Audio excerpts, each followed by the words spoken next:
Hola, vamos a imaginarnos por un momento que entras en un bosque intacto con árboles que llevan décadas ahí.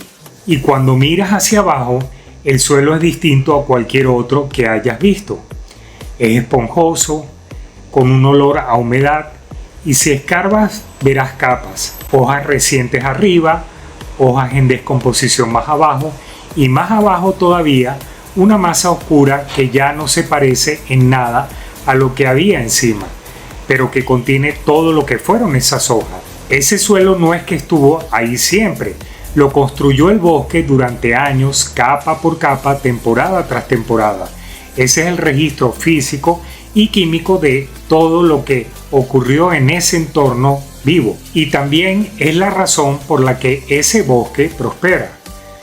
Ese suelo tiene una riqueza que ningún suelo artificial puede imitar en poco tiempo. Tu acuario reproduce alguno de esos procesos, en condiciones mucho más limitadas, claro, pero las reproduce. Y cuando ese proceso se sale de control, es una de las causas más reconocibles del envejecimiento de un acuario. Soy Roger y bienvenidos a Tu Acuario en Casa. Este video es el más específico de toda la serie. Nos centraremos en el sustrato, pero lo vamos a ver de una forma que creo que cambiará la manera en que lo miras. Así que acompáñame. Tu acuario en casa, acuario en casa. El sustrato no es solo el fondo decorativo de tu acuario. En él se almacena historia química. Es donde se registran todo lo que ha pasado, todo lo que se ha acumulado, lo que el sistema ha procesado y también lo que no ha podido procesar. Y leer ese sustrato te dice más sobre el estado real de tu acuario que cualquier test de agua. Vamos a ver cómo se construye esa memoria, qué ocurre cuando se satura, por qué limpiarlo puede ser peor que no limpiarlo. No, señor, suelta eso. Y cómo saber si el tuyo ya llegó a un punto sin retorno. Regresemos al bosque porque esta comparación va a ser la guía. En un bosque natural el suelo se construye a través de un proceso continuo. Las hojas crecen, los animales y otros organismos dejan sus desechos o mueren. Y entonces los hongos, bacterias, invertebrados colonizan esa materia orgánica y la descomponen en etapas, hasta convertirse en turba y humus. Ese sustrato oscuro, rico en nutrientes y en diversidad microbiana, que es la base fértil de todo lo demás. En tu acuario ocurre algo muy similar, pero en condiciones distintas. Desde el primer día que pones en marcha el sistema, tu sustrato empieza a recibir restos de comida, heces de los peces, fragmentos de hojas muertas y mudas de invertebrados si los tienes. Las bacterias colonizan de inmediato esa materia orgánica y empieza la descomposición. Una parte se mineraliza completamente y queda disponible para las plantas. Otra parte se transforma en compuestos orgánicos más complejos y estables. Pero hay una parte de ella que se acumula con el tiempo y esa descomposición avanza muy lentamente en las condiciones de un acuario. Durante los primeros años, en un acuario bien mantenido, este proceso funciona casi a la perfección. El sistema tiene capacidad de sobra para procesar lo que entra. El sustrato se va enriqueciendo, las plantas crecen mejor y la comunidad microbiana crece y se diversifica. Es el equivalente de ese suelo del bosque que se está construyendo. Pero llega un momento en el que empieza a degradarse, porque la acumulación de desechos empieza a superar la capacidad de procesamiento, y ahí es donde comienza el problema. ¿Te imaginas qué pasaría en ese bosque del que hablamos si las hojas caídas dejaran de descomponerse? Se acumularían sin procesarse, la capa de materia orgánica crecería y esa acumulación empezaría a asfixiar al propio bosque. Cubriría las semillas, impediría que el agua y el oxígeno llegasen bien a las raíces y crearía condiciones anaeróbicas que matarían a todos los organismos del suelo. justamente lo contrario de lo que necesita para que todo eso se descomponga. Y en tu acuario ese proceso se activa de esta manera. Cuando el sustrato lleva años acumulando materia orgánica, los espacios vacíos por donde circula el agua y el oxígeno se van llenando progresivamente. El flujo de agua a través del sustrato se reduce y cuando eso ocurre pasan dos cosas al mismo tiempo. La primera, las bacterias aeróbicas, las que descomponen la materia orgánica, empiezan a perder oxígeno y a morir, y muchas migran hacia las capas más superficiales. Si el sustrato es profundo, entonces ese espacio pasa a ser colonizado por bacterias anaeróbicas que producen compuestos como el sulfuro de hidrógeno. Ese olor a huevo podrido que es tóxico para los peces, así como ácidos orgánicos que bajan el pH de forma significativa. En la mayoría de los acuarios de agua dulce, el sustrato es mucho más delgado y lo que ocurre ahí es distinto. No se genera una anaerobiosis completa. Lo que se forman son pequeñas zonas anaeróbicas donde la materia orgánica se acumula en mayor cantidad por la falta de flujo de agua y oxígeno. En esas zonas sí puede haber producción de sulfuro de hidrógeno. ¿Te ha pasado que al mover el sustrato notas ese olor? Eso es exactamente esto, pero en menor proporción, con concentraciones bajas y menos tóxicas. El riesgo real no es una intoxicación, es algo más silencioso. La acidificación progresiva y la pérdida gradual de nutrientes disponibles para las plantas en esa zona.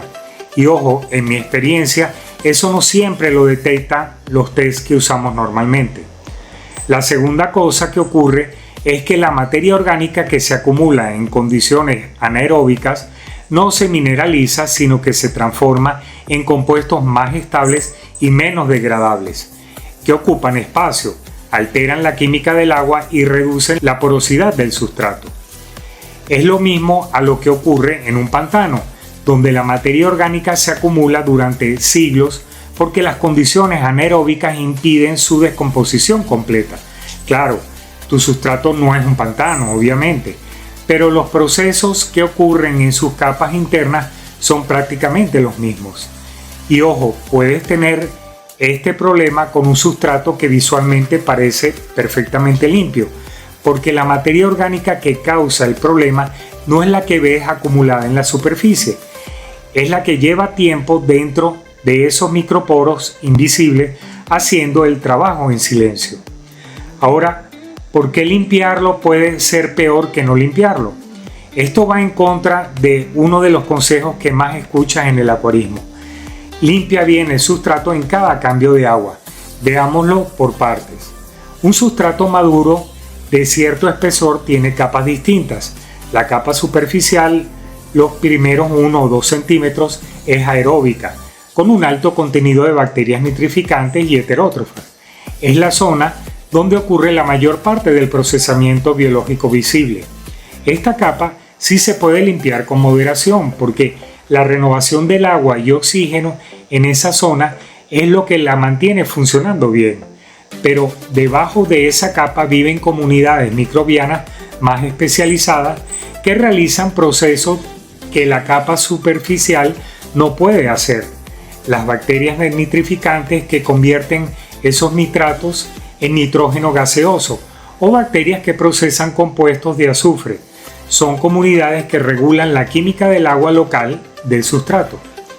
¿Y qué pasa cuando limpias de forma profunda, aspirando con fuerza o removiéndolo todo?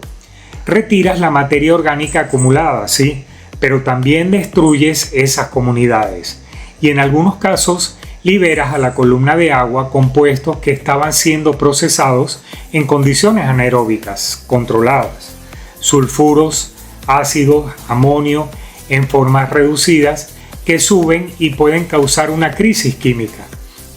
¿Has visto en foros que alguien hace una limpieza a fondo del sustrato y al día siguiente los peces están mal o han muerto? Eso es lo que pasa. La alteración de las capas anaeróbicas establecido libera una carga química que el sistema no puede absorber de golpe. Yo lo he visto en mis propios acuarios Y después de más de 20 años en esto, te puedo decir que es uno de los errores más comunes que cometemos quienes estamos intentando hacer las cosas bien. Entonces, ¿qué hacemos? La respuesta no es no limpiar nunca. La clave es en cómo, hasta dónde y con qué frecuencia. Una limpieza superficial de 1 o 2 centímetros esporádicamente es sana, pero una limpieza profunda y frecuente en un sustrato establecido puede ser contraproducente, y en un sustrato envejecido y saturado, a veces la única salida real no es limpiar más, es renovar.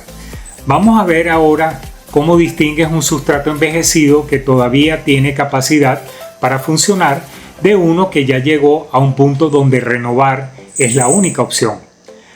Hay 4 indicadores concretos. Son señales que puedes evaluar tú mismo sin ningún equipo especial. El primero es el olor. Cuando mueves tu sustrato suavemente sin agitarlo, ¿qué percibes? Un sustrato sano huele a tierra húmeda, a algo orgánico, pero no desagradable. Si huele desagradable, aunque sea muy suave, hay zonas anaeróbicas activas produciendo sulfuro de hidrógeno. No es necesariamente un problema inmediato, pero el equilibrio ya está siendo comprometido. El segundo es el color de las capas profundas. Si puedes ver el sustrato de perfil en un cristal lateral o extrayendo una muestra de un tubo, ¿de qué color son las capas por debajo de los primeros 2 centímetros? Un sustrato sano tiene gradientes de color naturales, del más claro al más oscuro abajo. Uno de anaerobiosis tiene capas negras y compactas. Esa negrura es el sulfuro de hierro que se forma cuando el sulfuro de hidrógeno reacciona con el hierro del sustrato. Si ves un negro intenso y compacto en las capas medias o bajas del sustrato, está en un estado avanzado de saturación anaeróbica. Y te aclaro algo importante, no todos los sustratos contienen hierro abundante, como por ejemplo las gravas o arenas de sílice o calcáreas. En esos casos el sulfuro pues sí puede estar presente, pero sin formar ese color negro característico. El tercero es la respuesta de tus plantas. Si tienes plantas enraizadas que antes crecían bien y ahora muestran raíces oscuras, ennegrecidas o las están perdiendo sin causa aparente, el entorno químico del sustrato ya no es compatible con el desarrollo normal de las raíces. Estas están siendo afectadas directamente por los compuestos que produce la anaerobiosis. El cuarto es la persistencia del problema después de las correcciones.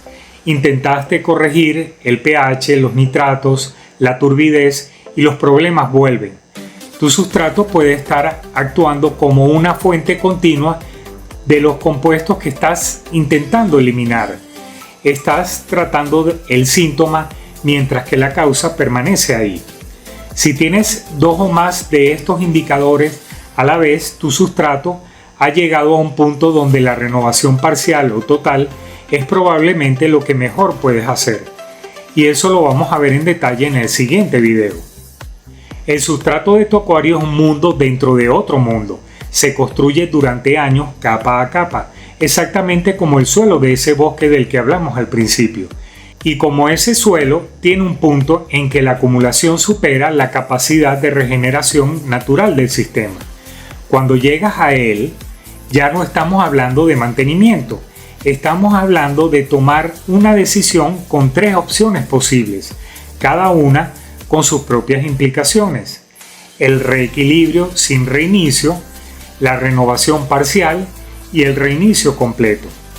Eso es exactamente de lo que tratará el siguiente video. El punto crítico, cómo reconocerlo, cómo medirlo y qué camino tomar según el estado real de tu acuario. Si esta información te aportó algo, dale like, suscríbete y activa la campanita para no perderte el siguiente de esta serie. Nos vemos en el próximo video. Tu acuario en casa, acuario en casa.